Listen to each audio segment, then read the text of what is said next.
என் இனிய உறவுகளே, நாம் இன்று 20/3/25 இருக்கின்றோம்.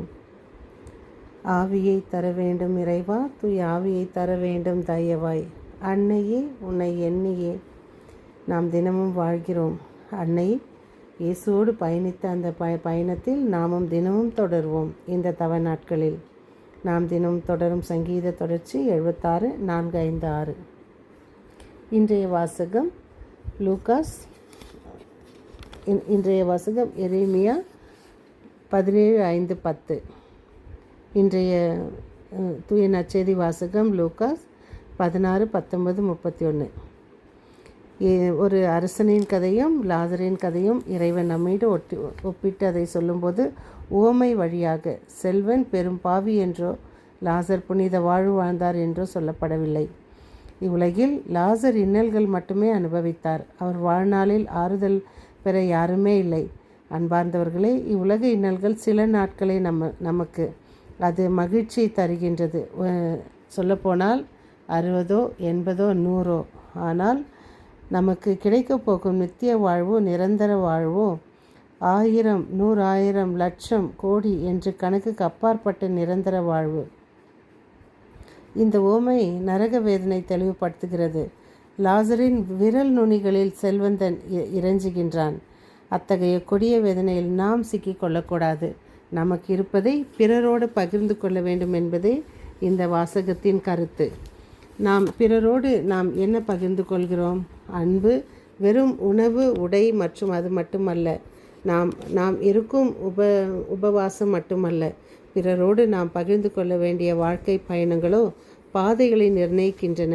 பாதைகள் சரியானால் பயணங்கள் இலக்கை எளிதாக அடைகின்றன. பாதைகள் தவறும்போது பயணம் தடைப்பட்டு திசை மாறி செல்கின்றது. ஒவ்வொரு பயணமுமே சில பாடங்களை சொல்லி தருகின்றன. அந்த பாடங்கள் அடுத்த மனிதனுக்கு பயண வழிகாட்டியாக அமைந்து விடுகின்றது. நம் ஆண்டவர் இயேசு கிறிஸ்துவின் கல்வாரி பயணமும் அவரது சிலுவை பாதையின் மானிட குலத்திற்கு சொல்லி வைத்திருக்கின்றது.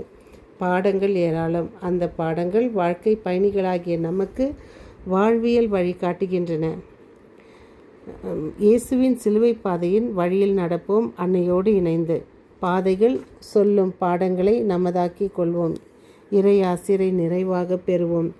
நமது வசதியிலிருந்து நேரியதாக கருதப்படுகிறவைகளிலிருந்து வாழ்நாள் முழுவதும் வைத்து கொள்ளத்தகாததாக இருக்கும் உடைமையிலிருந்து தேவையில் உள்ள அடுத்திருப்பவர்களுக்கு பகிர்ந்து கொள்ள வேண்டும். இதன் வழியாக ஒரு துணிகர செயலை செய்கின்ற ஒரு உண்மையான கிறிஸ்துவனாக நாம் சான்று பகர அழைக்கின்றது இன்றைய வாசகம். அன்பிறைவா, இதோ எங்களை இரவு முழுவதுமாக எங்களை பாதுகாத்து காவல் தூதர்களை எம் அருகில் நிறுத்தி எங்களை விடியும் முன் தட்டி எழுப்பி உமது இறை இரக்கத்தை தந்து வசனங்களை கொடுத்து உம்முடைய பாதத்தில் எங்களை அமரச் செய்து அதை கேட்க செய்தீரே, உமக்கு நன்றி. எங்களுக்கு மீண்டுமாக இந்த உயிரை திருப்பி கொடுத்தமைக்காக உமக்கு நன்றி. இதோ யாரெல்லாம் இந்த நாள் முழுவதுமாக பிறந்த நாள், திருமண நாள், அவர்களுடைய விசேஷங்களை கொண்டாடுகிறார்களோ அவர்களை ஆசிர்வதியும்.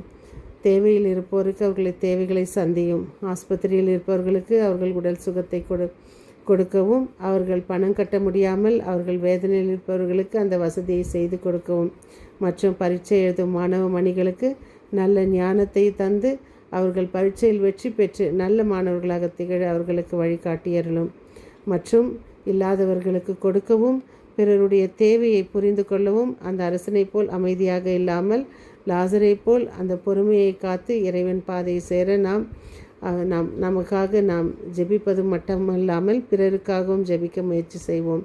இதோ இந்த மன்றாட்டுக்களை எல்லாம் எங்கள் ஆண்டவராகிய இயேசு கிறிஸ்துவின் நாமத்தில் எங்களுக்கு தந்தருளும் எங்கள் ஜீவனுள்ள பிதாவே. மீண்டும் சந்திக்கும் வரை உங்கள் அன்பு தோழி.